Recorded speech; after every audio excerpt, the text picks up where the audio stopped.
ఈ సవాలును స్వీకరించి రచయిత సత్యానంద్, దర్శకుడు కె. రాఘవేంద్రరావు, హీరో చిరంజీవి అద్భుతంగా కృషి చేసి ముగ్గురు మొనగాళ్లే అని మరోసారి నిరూపించుకున్నారు.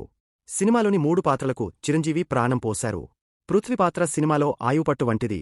ఇది తీవ్రమైన స్వభావాన్ని కలిగి ఉంటుంది.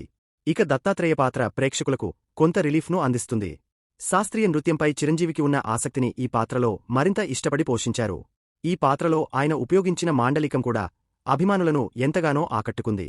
3వ పాత్ర పోలీస్ ఆఫీసర్ సినిమా కథకు ఒక వారధిలా పనిచేసింది. ఈ సినిమాలో ఒక విశేషమైన సన్నివేశముంది.